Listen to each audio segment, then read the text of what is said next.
Salut à toutes et à tous, et on se retrouve pour ce 3 décembre. Et donc du coup il s'agit de mon top 23 du coup, et il s'agit de Captain Marvel.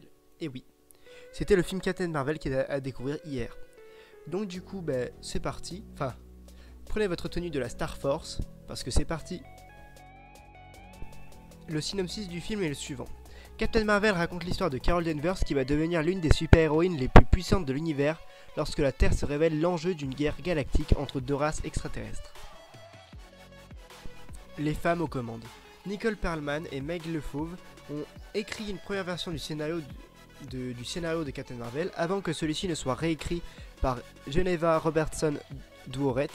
La première avait coécrit Les Gardiens de la Galaxie avec James Gunn et participé à Thor. La seconde a co-signé le Pixar Vice Versa.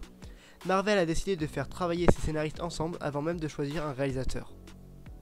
Pourquoi cette précision? Parce que Warner a pris l'habitude de travailler avec ses scénaristes sur deux versions différentes du scénario de chaque film adapté de DC Comics. Avec son expérience et ses budgets de folie, Marvel peut se permettre de ne commander qu'un seul scénario, persuadé de faire appel aux bonnes personnes du premier coup.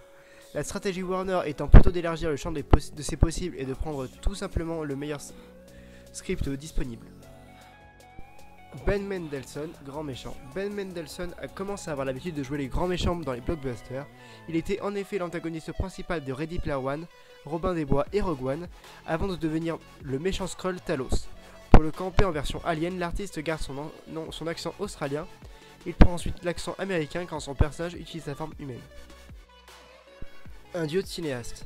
Marvel avait annoncé chercher une réalisatrice et l'a trouvée dans la personne d'Anna Boden, mais cette dernière n'est pas la seule, puisque son binôme Ryan Fleck l'accompagne pour mettre en scène Captain Marvel en scène.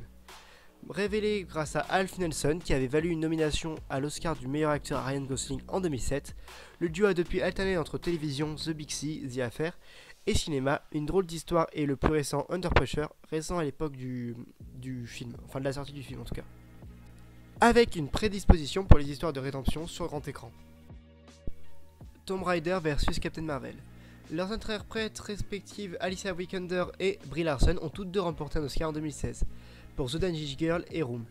Mais le reboot de Tomb Raider et Captain Marvel ont aussi un autre point commun en la personne de Geneva Robertson Dworet, chargée d'écrire une nouvelle version du scénario, succédant à Meg LeFauve qui a écrit Vice Versa et Nicole Perlman qui a écrit Les Gardiens de la Galaxie. Dworet n'est d'ailleurs pas étrangère au monde des super-héros puisqu'elle a signé une première ébauche du script de Gotham City Sirens, spin-off de Suicide Squad en préparation chez Warner DC Comics.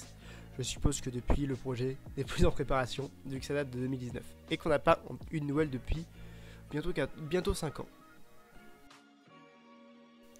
The Hunting of Captain Marvel. McKenna Grace, 12 ans, révélée dans la série The Hunting of Hill House, incarne Carol Danvers, plus jeune dans Captain Marvel. Cette jeune comédienne a déjà un CV bien rempli, on a pu notamment la voir dans Once Upon a Time, Independence Day, Résurgence, Marie avec Chris Evans, Ready Player One de Spielberg ou Les Nouvelles Aventures de Sabrina, elle campait l'héroïne plus jeune. Elle sera prochainement à l'affiche de Annabelle 3. Brie Larson, trop jeune. Au départ, il existait des inquiétudes sur le fait que Brie Larson, âgée de 29 ans, ne soit trop jeune pour incarner une pilote de l'US Air Force. La scénariste Nicole Perlman a consulté l'armée américaine pour avoir des précisions.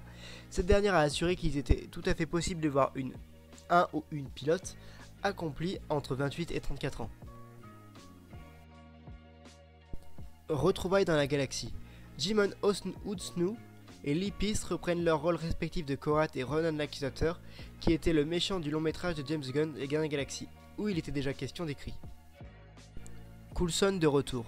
Tué par Loki dans le premier Avengers, le personnage de l'agent Coulson, joué par Greg, est ensuite devenu le héros de la série Agent of S.H.I.E.L.D. diffusée sur ABC depuis septembre 2013. Captain Marvel marque donc son retour sans rentrer camp, car l'action du film se déroule pendant les années 90.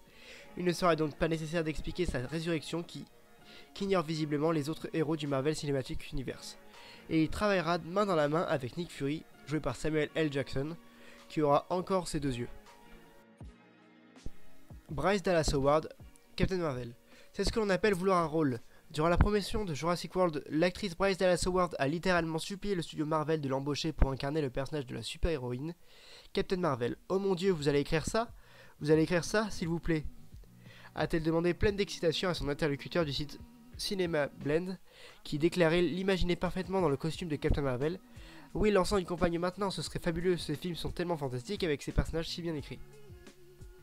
Ce qui est génial avec les comics, c'est que vous tombez amoureux de ces personnages qui vous font voyager encore et encore. On s'y attache vraiment, et oui, j'adorerais être dans un film Marvel. Au final, Brie Larson a hérité du rôle, une prochaine fois Bryce.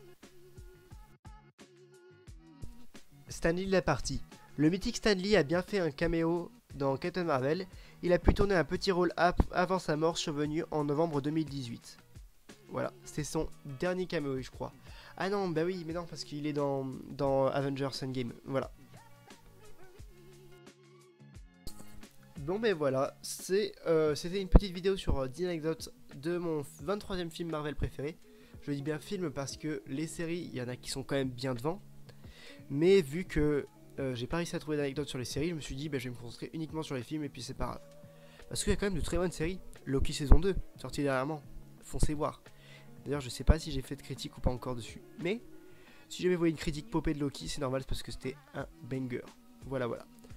Bon, ben on se retrouve demain du coup pour le numéro 4, enfin le 4 décembre, du coup pour mon numéro 22.